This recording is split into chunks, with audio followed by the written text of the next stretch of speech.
Hello guys, Griff here, and welcome to the 10 most realistic military shooters on PC and console. In this video, I'm showcasing all the best tactical military FPSs you can play right this second. We've got a mix of close quarters SWAT type sims, urban combat with modern military forces, and sprawling historical battles. Let's get started.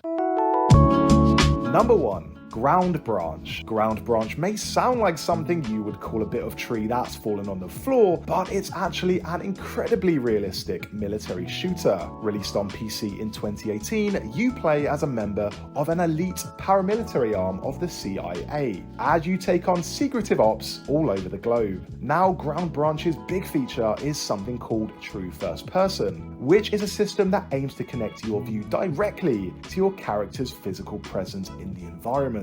For example, if you're too close to a wall, you physically won't be able to whip your gun out, which is something I've not really seen in a shooter before. That means you really have to be aware of your entire body. Thankfully, you've got loads of control over your character, able to choose between standing, crouching, and prone stances, as well as unique weapon postures, including low and high ready modes, leaning, and stepping out. You've got so much control over your body, you can even set it so your head moves independently from your aim, which is a bit tricky to get used to, but hey, that's how it works in real life. And trickiness is exactly what I want from an ultra-realistic military shooter, so that's fine with me. As opposed to some of the more open war-based shooters, Ground Branch is about closer, more intimate encounters, so expect 8-player co-op and 8 versus 8 adversarial matches where calculated teamwork is key. Number 2, War of Rights. This shooter is right at the other end of the spectrum to Ground Branch with massive 200-player battles. It's the most accurate Civil War sim ever made, with period-specific maps set across actual battlefields, exhaustively researched uniforms, and long-arse reloads. One of the most interesting things War of Rights does that sets it apart is the custom formation system. Here, whatever formation your team takes changes the dynamics of the battle. So, for instance, if you stick together, you'll lessen suppression effects. You'll also boost morale, which means people respawn faster. The devs have also reconstructed all the buildings, farms, forests, roads, and rocks as they were in 1862. So you'll actually be recreating the fights of people's great-great-granddads as they look down on you, cringing. There are even musicians, which is something you don't see much of in war anywhere outside of Mad Max. While War of Rights portrays a conflict from ages ago, the game itself is anything but dated, since it's made with CryEngine 5, and that's a good-looking engine. That's why the details are plentiful, the levels are vast, the teams are huge, and the facial hair is extensive. Number 3, Squad. This one came out in 2020, and the tagline is Communicate, Coordinate, Conquer, which should tell you a bit about what the game is. Essentially, it's 20 huge open maps, controllable vehicles to drive across them, and something you rarely see outside of Fortnite, which is player-constructed bases. Although saying that, they are getting more popular in recent years. And rightly so, because it's great fortifying bases. You'll be whacking down gun emplacements, piling up sandbags, and securing positions with razor wire, all as a 50 versus 50 combined arms battle rages around you. Like other tactical military sims, the chain of command plays a vital role in Squad. There are different voice channels so soldiers can communicate to fellow soldiers in their squad, and to squad leaders, and also to commanders, who can issue instructions by placing markers on a map, which, if you're anything like me, you can just completely ignore. This is why I'm making videos on YouTube and not fighting on the front lines of a ferocious conflict. Unless you count the war of attrition I've currently got going on with my housemates about who's going to buy the toilet paper. It's been 2 weeks and I'm not cracking yet. Number 4, Covert Syndrome. And this entry is a little different because Covert Syndrome is a VR military shooter. Don't worry though, it's completely free, so if you do have VR, you can go and download this on Steam right now. And you should, because Covert Syndrome really does feel like firing a weapon.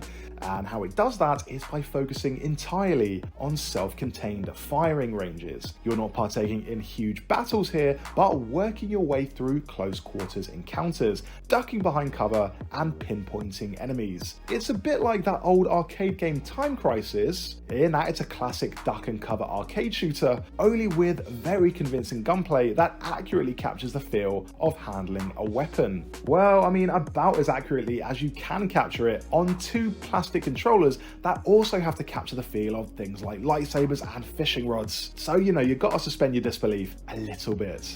As I say, a very small scale focus game, but if you just want the raw sensation of firing a gun, give Covert Syndrome a go.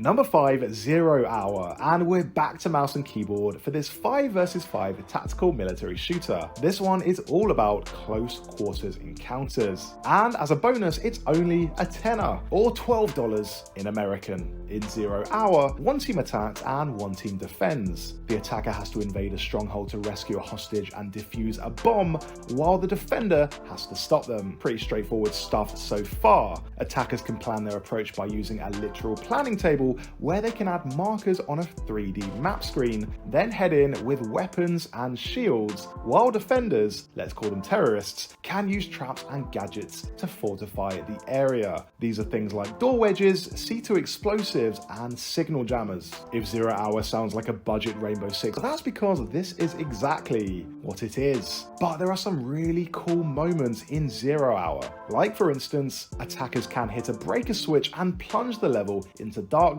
So both teams will need to whip out their tactical flashlights and night vision to see what they're doing. Terrorists, meanwhile, will have to keep an eye on the hostage because sometimes the hostage can see an opening and they'll just run straight off. For those not into the multiplayer side of things, there's also a single player mode where you'll complete objectives on your own, and the emphasis is definitely on playing stealthily. You can do things like arrest enemies, and you'll also need to collect evidence such as dropped guns. While this is cheaper than Rainbow Six, it's also completely free of microtransactions, making this a cheap, grounded, close quarters military shooter with an active player base, so you'll find a game quickly.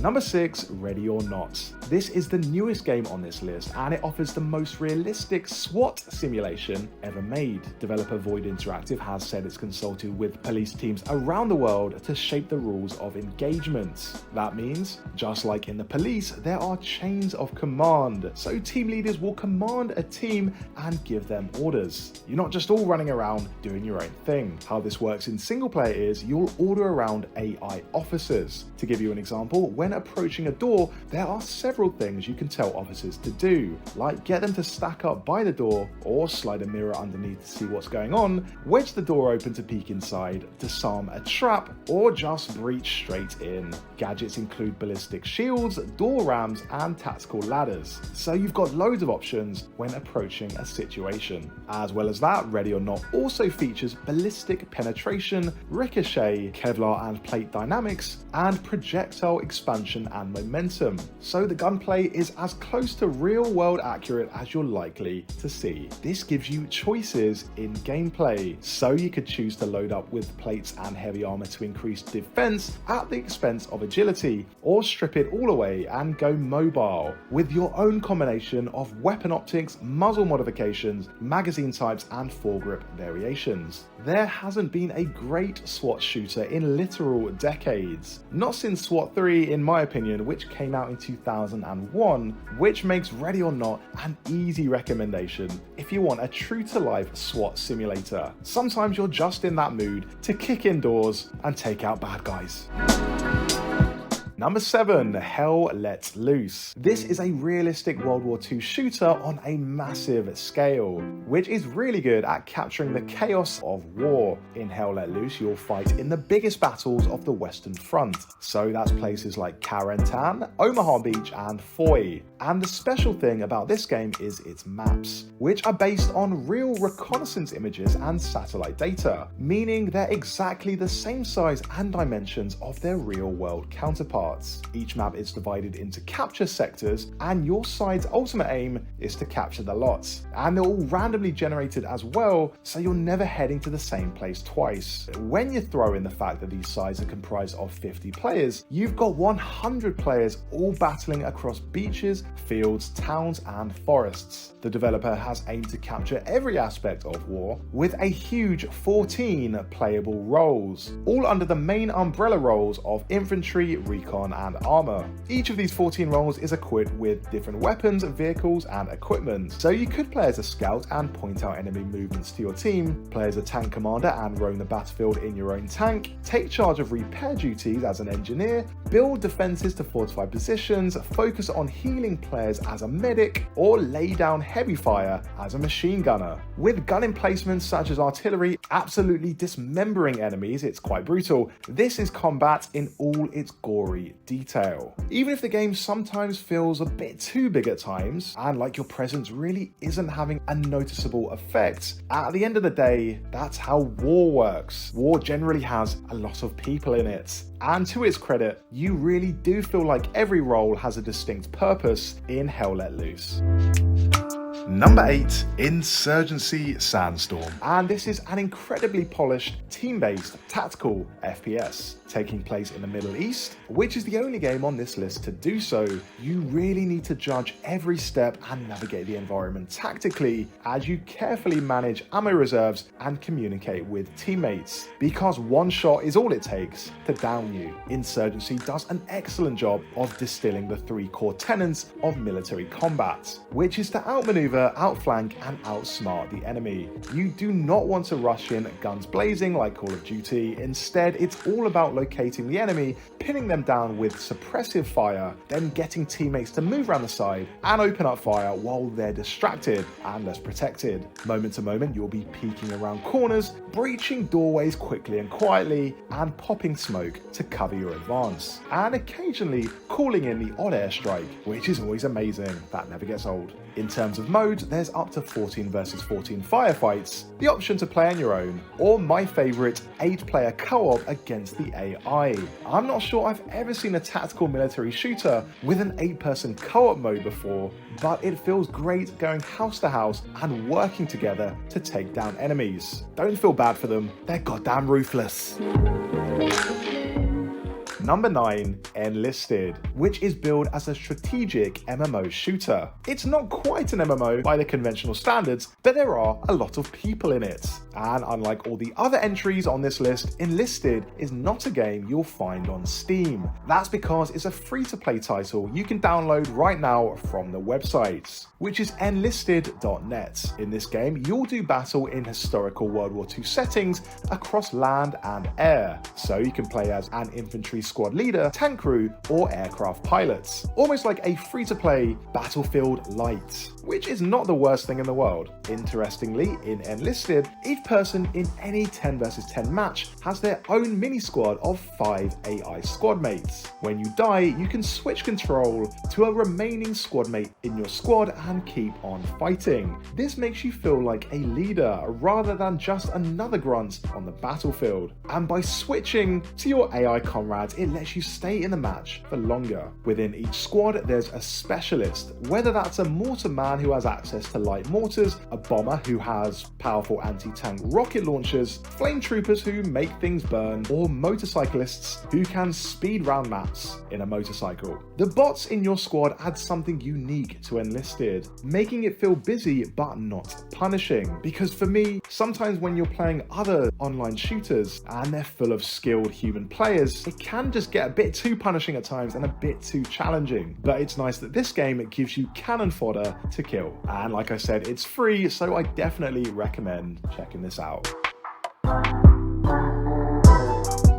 And here's the last game on our list of 10 best military shooters. It's Rising Storm 2 Vietnam, and it presents its own unique sort of warfare. This game, like the Vietnam War it's based on, is characterized by asymmetric combat. So the US Army uses choppers and napalm, while the Viet Cong can access traps and tunnels. After countless updates since launch, the game is incredibly well balanced, so you rarely feel like one side has the advantage. And that's despite the game having 50 weapons, 4 helicopters, and 64 player battles raging across the map. What I really like is how the developer has made an effort to differentiate the Viet Cong. So, for instance, Viet Cong squad leaders can place tunnels across maps, which let teammates spawn much closer to the action and sometimes even behind enemy lines. And Viet Cong can go prone in cover, so they won't be spotted by choppers. That's something only the Viet Cong can do. As well as that, Viet Cong can also use the ambush spawn ability, which means any commander can trigger teammates who are waiting to spawn on their location instantly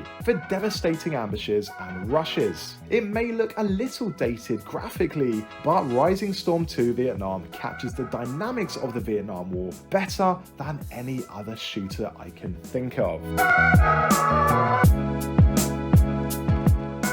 So guys, those were what I reckon are the 10 most realistic military shooters and military simulations on PC and console. Now, I've tried to showcase some games you might not have heard of, but that's taking away nothing from more established games like Arma 3, Escape from Tarkov, or Rainbow Six, because these are all also very tactical and very shooty. But anyway, if there's a military shooter you want to shout about, let me know in the comments. I'd love to hear what your favorite games in the genre are. As always, thanks so much for watching. I hope you enjoyed the video, and if you want more of this stuff, click that subscribe button. Cheers and goodbye.